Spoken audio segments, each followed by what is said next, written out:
Assalamualaikum. Salam sejahtera untuk semua. Jumpa lagi dengan saya Haris di channel Misteri Verhal.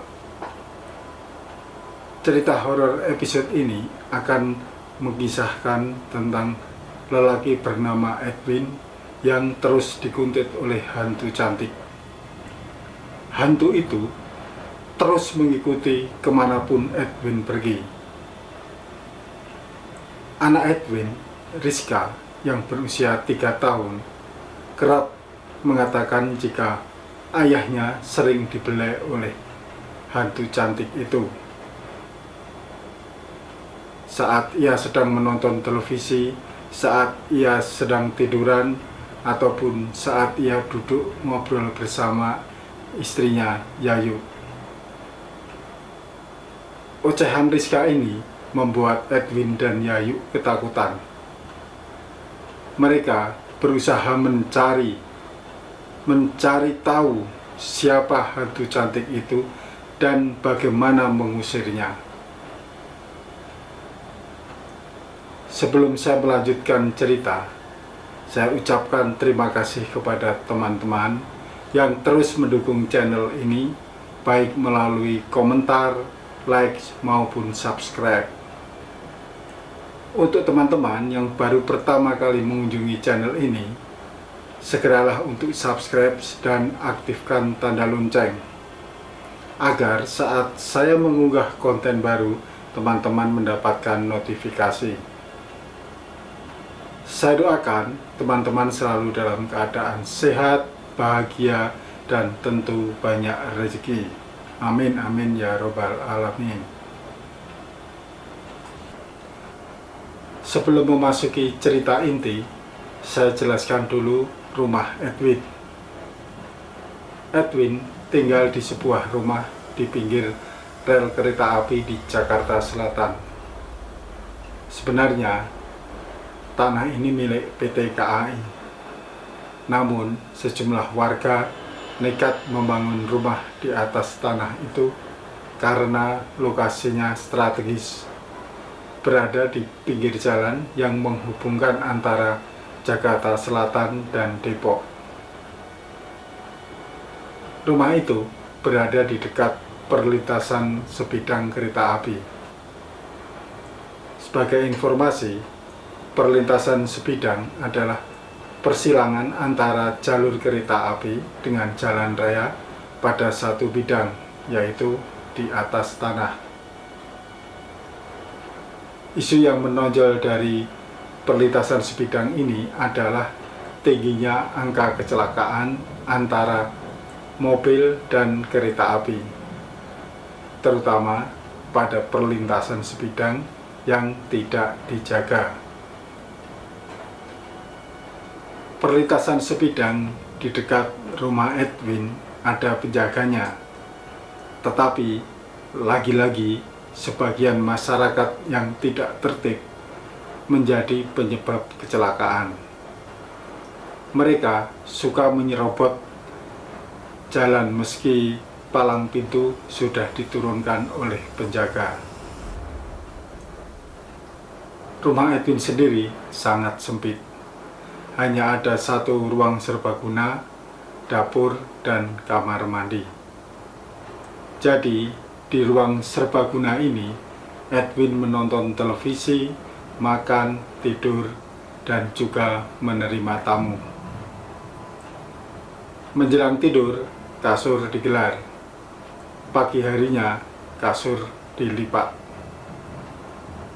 Kini, rumah Edwin dan bangunan yang ada di sekitarnya di sepanjang jalan itu sudah dibongkar oleh PT KAI pada tahun 2015.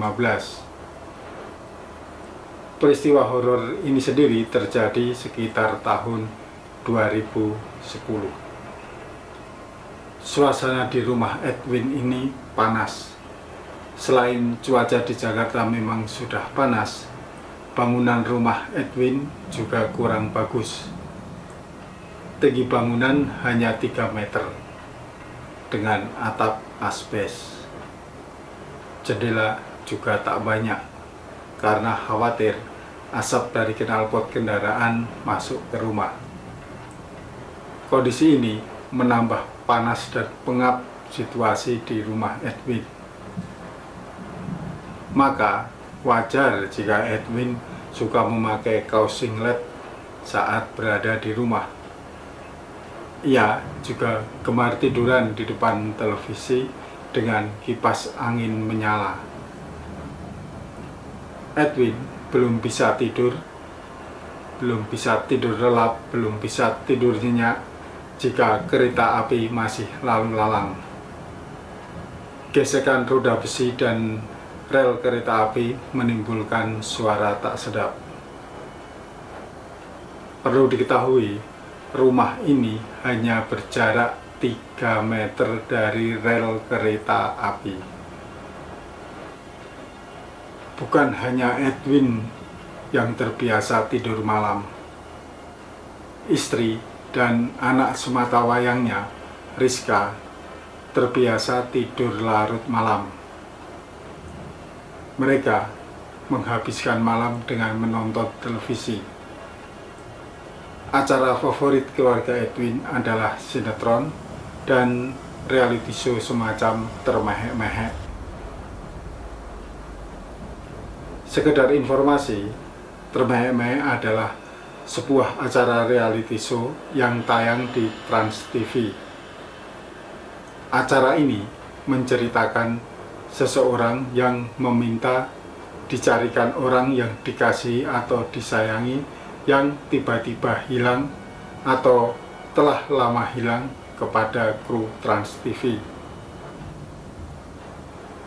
Acara ini disiarkan oleh Trans TV sejak 15 Maret 2008 hingga 2012. Saat Edwin, Yayu, dan Rizka menonton acara Termehek-mehek, tiba-tiba Rizka bertanya, Tante nggak kepanasan?" Yayu spontan menjawab, "Bicara dengan siapa, Rizka?" Rizka menuding di dekat Edwin. "Itu Tante Lucy, duduk dekat ayah," jawabnya. Edwin dan Yayu saat itu menganggap Rizka mengalami halusinasi. Mereka tak memperdulikan peristiwa tersebut. Istilahnya dianggap angin lalu. Toh Rizka tak ketakutan. Namun ocehan Rizka soal Tante Lucy terus berlanjut. "Ma, rumah Tante Lucy di mana sih? Kok di sini terus?" tanya Rizka pada Yayu. Istri Edwin ini mulai menelisik soal Tante Lucy. "Rambut Tante Lucy panjang atau pendek?" tanya Yayu. Rizka menjelaskan rambut Tante Lucy panjang, bajunya putih, nggak pernah ganti baju. Tiap hari memakai baju putih. Orangnya cantik dan terus tersenyum pada Rizka. Yayu menceritakan soal Tante Lisa ini kepada Edwin. Edwin diam, tampak bingung dan tak mengerti apa yang harus dikatakan. "Kamu pernah lihat Lisa?" tanya Edwin. Yayu menggeleng. Edwin juga menjelaskan dirinya tak pernah melihat Lisa dan tak pernah pula merasakan kehadirannya. Mereka sepakat untuk mendiamkan soal ini sampai muncul hal-hal yang nyata. Pada malam Selasa Kliwon sehabis maghrib, saat mereka bertiga melihat acara Termehek-mehek, Rizka tiba-tiba nyeletuk. "Kok Tante Lisa meluk ayah?" Aku bilangin ke Mama. Edwin dan Yayu saling berpandangan. Di ruang itu tak ada siapa-siapa kecuali mereka bertiga. Saat berpandangan itulah muncul aroma wangi. Bau wangi itu sekelibatan, hanya sekelibatan, seperti orang yang berjalan cepat. Yayu mendekap Edwin, ketakutan. Tapi Rizka hanya diam, seolah tak ada rasa takut. Setelah aroma wangi lenyap, Yayu melepaskan dekapannya ke Edwin. Ia bertanya pada Rizka, "Rizka melihat apa?" Rizka menjawab, ia melihat Tante Lisa berjalan ke arah pintu, lalu menghilang.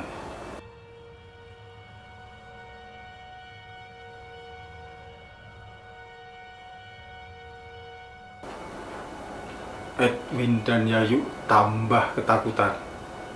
Tubuhnya merinding, bulu kuduknya berdiri. Keduanya sholat dan membaca zikir untuk mengusir sang hantu.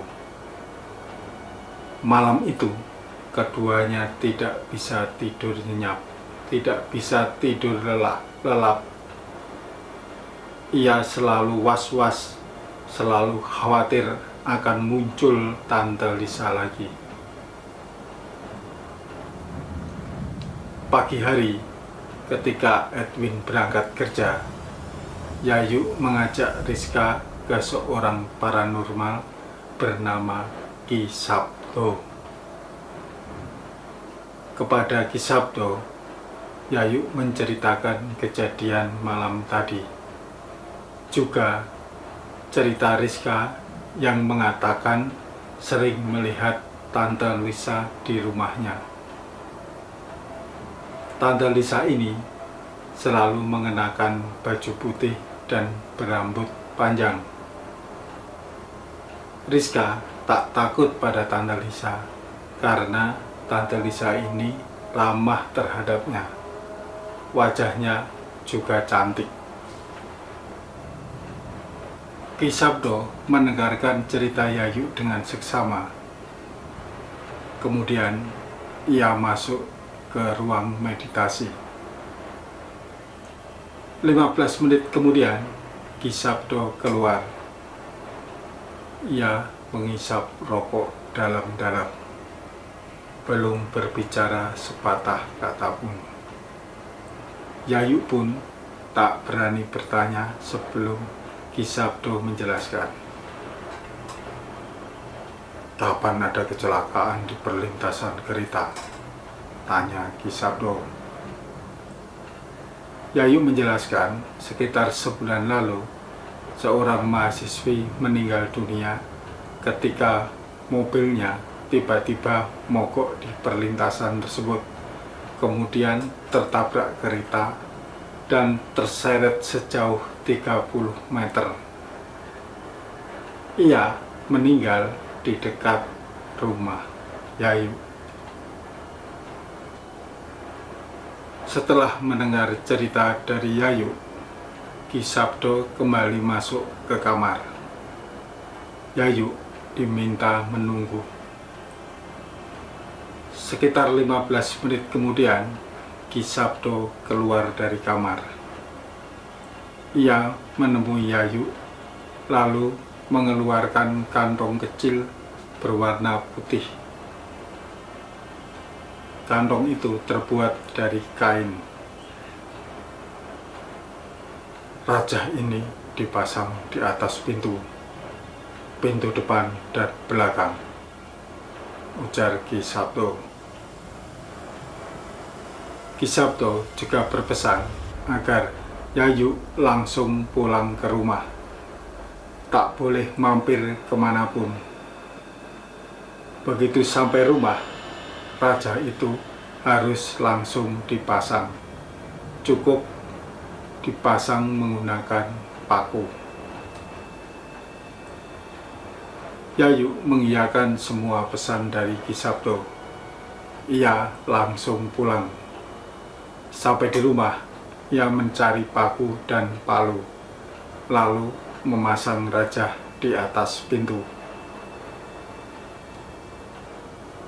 Ki Sabdo juga mengingatkan agar Yayu dan Edwin tidak perlu risau, tidak perlu takut jika setelah Raja ini dipasang akan terdengar suara berisik atau suara orang mengetuk pintu. Diamkan saja, tidak usah bukakan pintunya, tambah Ki Sabdo. Jika seminggu setelah pemasangan Raja ini, hantu Tante Lisa masih nongol di rumah Edwin, Yayu diminta kembali datang menemui Ki Sabdo. Rajanya akan diganti dengan raja yang lebih kuat, yang lebih ampuh, yang lebih manjur. Pada malam Jumat Pon, Edwin dan Yayu cemas, khawatir. Karena apa? Karena sejak pemasangan raja pada Rabu sore, malam harinya mereka mendengar suara orang mengetuk pintu. Keduanya hanya diam dan membaca doa, tak membukakan pintu seperti yang dipesankan oleh Ki Sabdo. Malam Jumat Pon ini kecemasan meningkat. Takut intensitas gangguan menguat karena ini malam Jumat. Namun hingga tengah malam tak ada suara gaduh, tak ada suara orang mengetuk pintu. Kendati demikian, Edwin dan Yayu masih saja cemas, khawatir gangguan muncul lagi menjelang pagi. Juga takut jika Rizka kembali melihat kehadiran Tante Lisa. Pada minggu siang, Yayu dan Edwin kembali mengunjungi Ki Sabdo, melaporkan jika hantu Tante Lisa sudah tak mengganggu lagi. Ki Sabdo menjelaskan bahwa Tante Lisa adalah arwah gentayangan korban kecelakaan kereta api di perlintasan sebidang dekat rumah Edwin.